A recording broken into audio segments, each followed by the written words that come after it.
That's what you get for... Hello. Hi, it's Linda, Margaret, and we're talking to you today for the Existential Cuppa. But before we actually dive into intuition and feeling the vibe, I just would like to take a moment for everybody watching and for Margaret and I together to just sink into our heart space, connect with the earth. And I would like to acknowledge that we're broadcasting from Larrakia country. And I pay my respects and honour to the elders, past, present and emerging, and give my heartfelt gratitude to the traditional custodians, the Larrakia people, for their generous sharing of this beautiful land that I live on. And I seek to do spirit work here in accordance and in harmony with the existing deep spiritual connection of this place, for the healing and enlightenment of all. So, welcome. Here we are going to talk about intuition, and if you've just joined, let us know in the comments who you are and where you're from. We'd love to know. And if you're keen to talk about intuition, you're in the right place. And in fact, I jumped on a bit early because Margaret and I started talking about intuition and the science behind it. And then we realised, we should probably be doing this live. So, Margaret, you were telling me about the psychology. Yeah, I was looking today in relation to science and intuition and trying to see if there were studies that were done. And there have been some done, and a lot of it's been done more in the psychology space rather than in any other science space. So that was interesting, and also that no one can actually agree that that's what is happening. You know, like everyone thinks it's a little bit different, or I think they're trying to quantify something that is we don't have the capacity yet to do with science effectively enough. That's all. It doesn't detract from it. It just means that we're not, we perhaps aren't there yet, or I haven't found studies yet about it.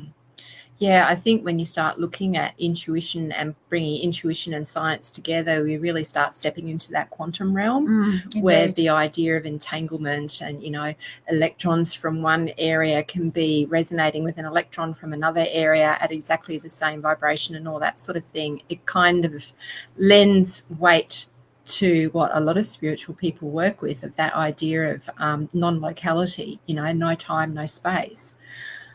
But that's not quite what we're talking about, is it? We're talking about intuition. So what the hell is intuition? That's a great question. I'd love to know who's watching, what your thoughts are. What is intuition? Because, we're going to tell you what we think, but that's only what we think. True. That is only what we think. That's very true. Yeah. So who's first? Off you go. Okay. Well, I suppose intuition for me has always been about just knowing, just being clear, just having that sense or that feeling that you know something to be true, even though you may not be able to logically explain why it's true. You just still know that it is true. It also, I think intuition lends us the capacity to anticipate situations and to read bigger pictures, which is kind of cool too. Yeah. So that for me is what intuition is. Yeah. I find it really interesting that, intuition is kind of held in high level of skepticism by quite a few people. But, it's used in mainstream lingo all the time. We talk about mother's intuition. We talk about gut instinct. We talk about, the goose walking over your grave when you get those chill bumps up and down. And these are all, indicators that there is something going on here that's worth exploring.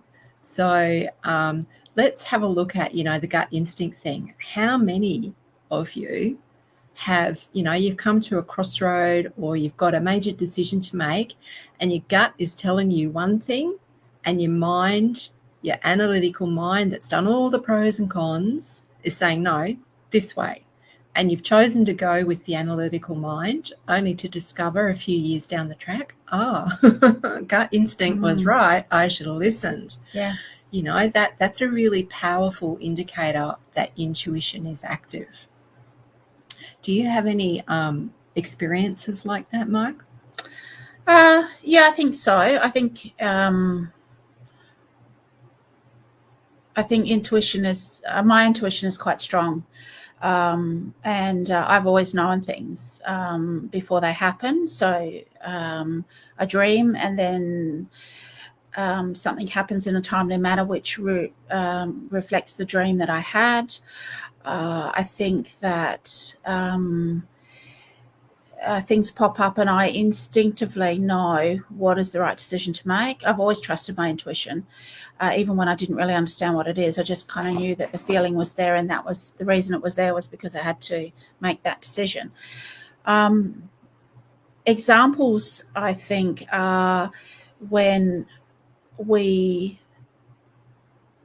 work, or when I work with my patients, when I'm thinking about a clinical situation or a clinical problem, and I've got a number of different choices to make for that person, and engaging with that person energetically as well as clinically, I'm able to discern which is the best one for them, based on how they're feeling and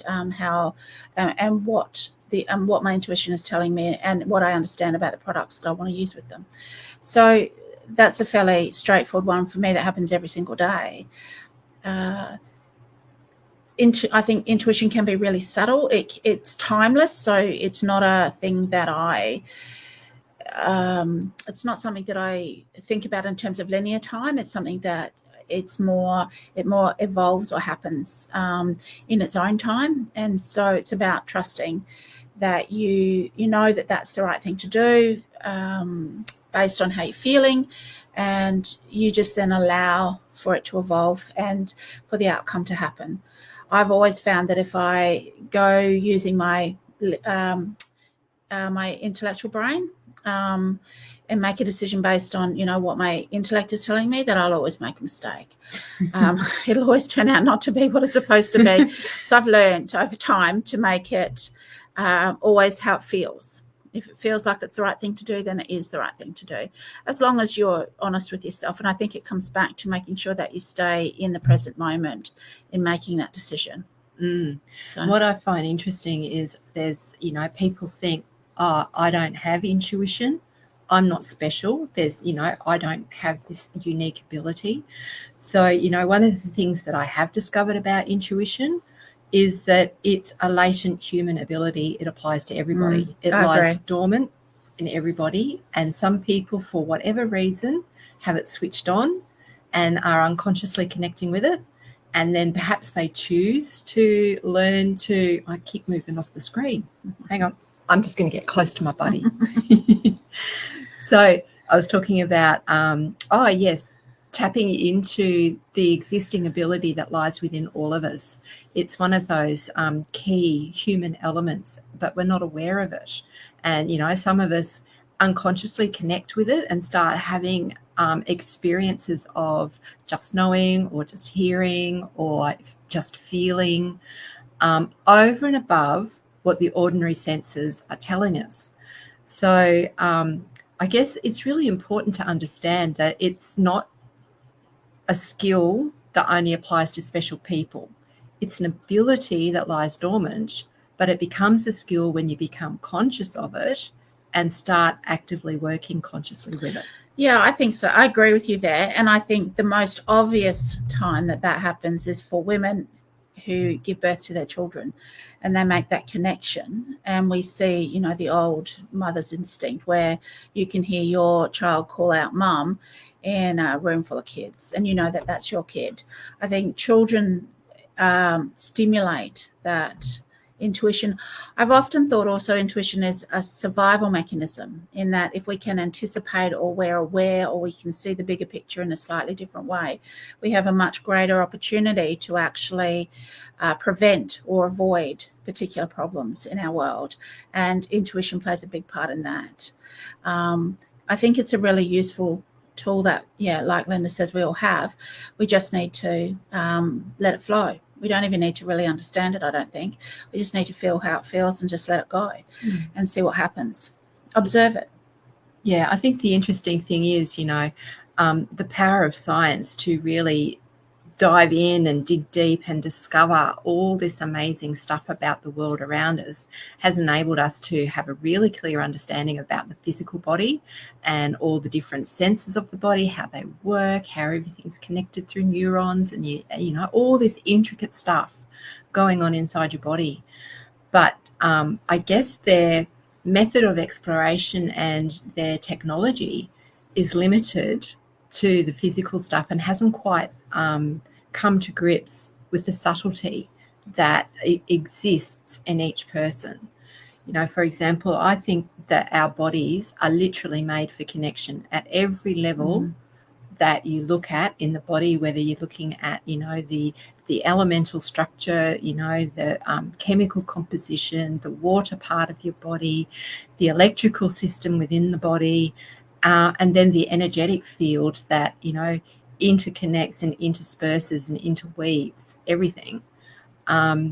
You know, we're made for connection. So the fact that we have senses over and above the physical senses to enable that connection even more clearly is not a surprise. Well, it's not a surprise for me. No, I think we're seeing that with COVID, you know, and the mental health issues that are becoming more obvious with lockdowns and things like that, where we're not able to connect with the people that we love and care for, but also our friends and, you know, meeting new people and participating in community and all those kind of things. That connection stuff is not happening, and we're suffering because of it. So I think that's really obvious at this very basic level, and then as we, you know, move up through all the other levels as well, I think it's really important. Human beings are community. We're community beings, you know. Absolutely. We need a herd. We need a tribe. Yes. To survive. You know, what's the old adage? You know, it takes a village to raise a kid. Yeah, you know, we need more than one person in our life. Yeah, so that's a whole new discussion, isn't it? It is indeed. Mothering and isolation. Yeah, but yeah. we can talk about that another day. Indeed. Yeah. But yeah, I mean, I think connection at any level is really important, but understanding that through our more subtle body, we can connect as well. I mean, that's why, you know, you go into a group or you go into a new situation and you meet people and you think, oh, I resonate with that person, or I'd like to get to know that person a bit more. And that's that vibrational energy connection happening there. That kind of thing. I mean, the best example I have is the moment I met my husband nearly 30 years ago. I knew instantly I was going to marry him. Yeah, or 35 years ago. Oh, wow. Instantly. Yeah. There was no question in my mind, and I didn't even know him at the time. Didn't even know his name. Yeah. Okay. Yeah. So, you know, love at first sight is a thing. It is a thing. Yeah. Definitely. Cool. Yeah. Who knew? Well, you certainly found out.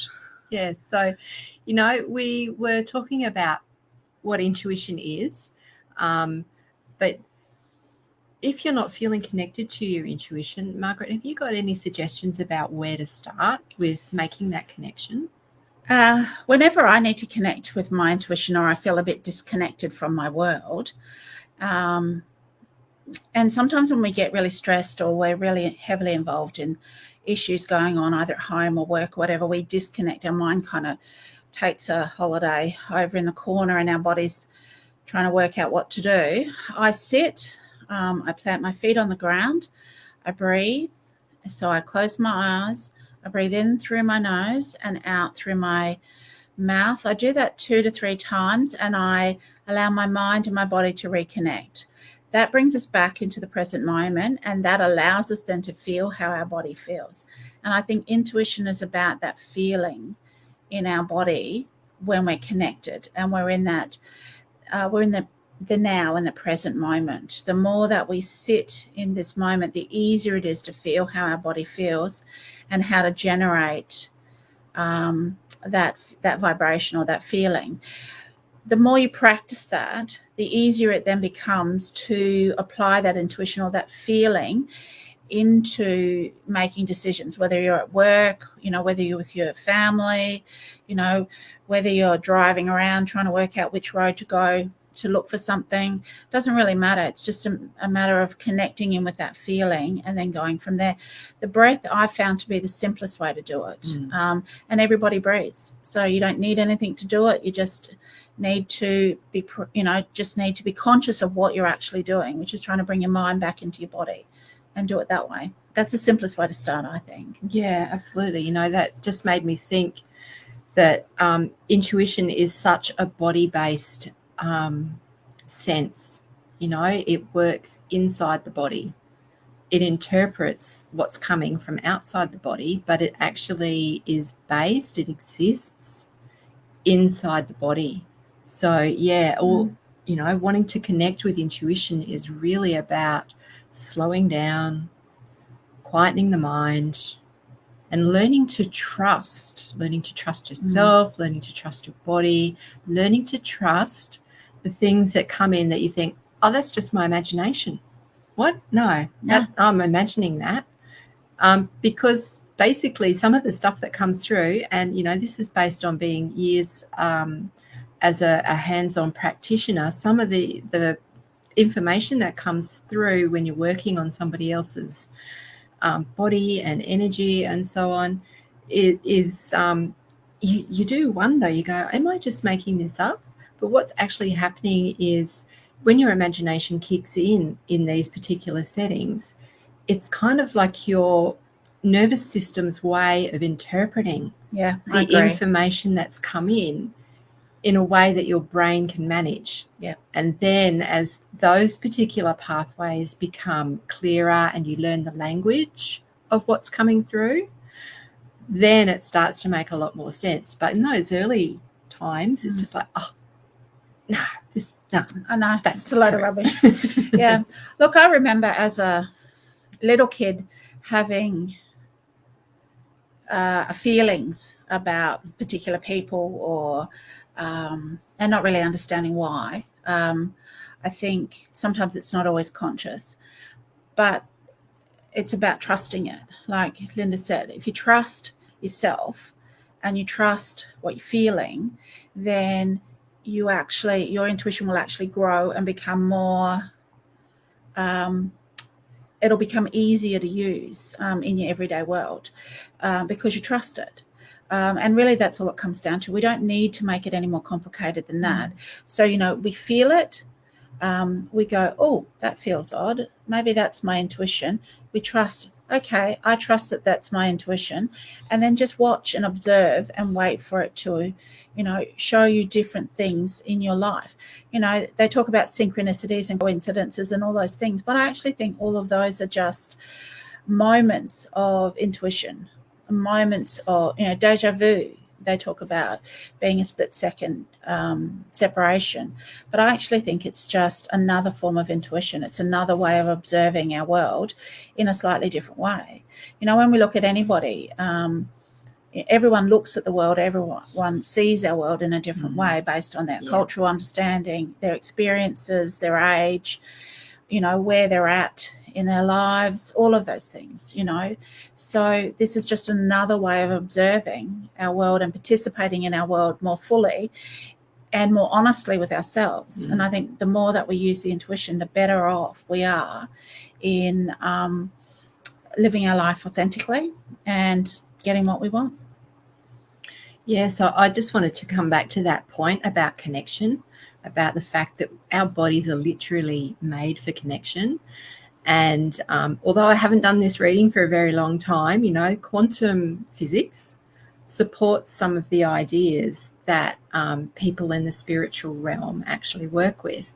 And, this idea of quantum entanglement and the fact that, there's research that shows, if you take this electron over here and you split an atom, I can't even remember. Like I said, it's been years since I've done the reading. I probably should have done the reading again. Indeed. But, there have been experiments done that show. Trust your intuition. Thank you. That's a great idea. And my intuition is saying, oh, cut to the chase. Anyway, look, I'm not going to try and explain the experiment because I just can't. I can't think of it at the moment. Those neural pathways just, they're not connecting. But there is some exploration and science into the fact that everything in the universe is energy, and that through that particular element or aspect, it's all interconnected. So it's not really that hard to extrapolate from there that that's the same for us in the microcosm. Absolutely. It's just difficult because we are so entrenched in the idea of 3D reality the way it is. So it's a really hard concept to grasp because, like I said, those neural pathways, it's a bit of a brain fart. But can I say that? You just did. I think, I feel like it comes back to, this concept, if you've never thought about it before or never considered it before, is worth, a little bit of a think or a feel, and see how your body responds to it. If this is vibrating, if you feel like this resonates with you, then just sit with it and see how it goes. I think sometimes we're searching for reasons why things are, when really it just is. And we want to be free enough and open-minded enough just to allow for things to evolve and to feel how they feel and trust the journey. It's more about working our way through something, or using our intuition to help us get through something to get to where we want to go. And then discovering that actually, we actually got to where we wanted to go much quicker, and now we're looking for the next thing. It's, I always say often to my patients, it's another avenue or another tool in your toolbox that we all have available to us all of the time. And the more we embrace it and the more we are grateful for it, the better it is. It's like anything, it's like a child, if you ignore them, they get more and more demanding. You acknowledge them and honor them, and they disappear and go and play somewhere else. It really just comes down to, honoring what we already have.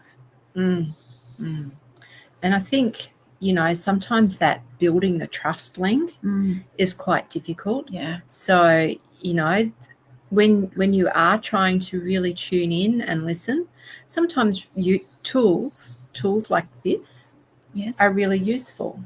So things like pendulums, oracle cards, tarot readings, can you think crystals even? Yeah, crystals, colours, all that sort of stuff is actually a really potent way for you to connect, because, when you put a yes or no question to a pendulum, it's not the pendulum that's telling you the answer.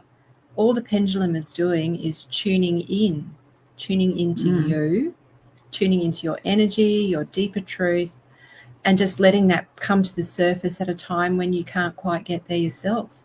So learning to use a pendulum, I'm just getting a bit mesmerized by my pendulum, can be a really useful starting point. You can start checking in. Okay, I'm going to ask my intuition.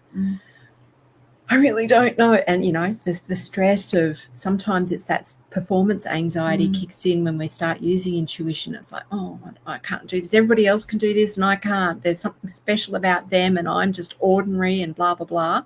So something like this can really help you. You can test yourself. You can try and discern the answer for yourself. I check in with a pendulum all the time. And then you can check in with the pendulum. And this is really good, like, if you're in a bit of a rush. Yeah. Well, you're feeling a bit overwhelmed and confused and you've got, a million things to do and you just need to know the answer. Ask your pendulum. The interesting thing is, my husband asked me to check food with the pendulum. He'll get something out of the fridge and goes, oh, is this all right? Can you do your thing? That's actually really love cool. him. But you can use you don't need a pendulum like Linda's. They're wonderful and they're beautiful, but you can actually use anything that moves, anything that dangles. Necklace. Keys. Yeah, anything can be used as a pendulum. Yep. You just need to learn how to do it. And if you'd like to learn how to do that, we might actually put together a little fact sheet. Yes, we can do that. Yeah, we can do that. Yeah. And we'll find somewhere to stick it. And let you know. Maybe you could comment and tell us that you'd like the how to work with a pendulum fact sheet, and we'll get it to you. How does that sound? That sounds good. Yeah. What a brainwave. See, intuition Indeed. is telling me, And don't you're just tell trusting them it. about it, Yeah. tell them how to work with it. Yeah, and you're trusting it. So that's good. Yeah. Cool. That's very good. So now, have we covered off everything that we wanted to talk about today on intuition? I think so. Do you feel like there's anything more? Doesn't feel like I need to talk about anything more. No. I'm going with my gut. Yep. And it says it's tea time. It is indeed. We're going to have a cup of tea. Thanks to everybody who did join in and watched us. Thank you to those on the replay who are watching. We'd love to hear your thoughts. So please do comment, and we'll come back through and check the comments. If you are after the fact sheet about working with a pendulum, drop it in the comments and we'll come back and work out how to get it to you. We'll actually even write it first and then we'll get it to you. Over our cup of tea. Yeah. Thanks very much. It's been Linda and Margaret. And it's been an absolute delight to have an existential cuppa. I can't even say it. Why did I pick such a tongue twister with you this afternoon? And I hope you can join us same time next week. Next week. Indeed. Yeah. Bye for now. Bye.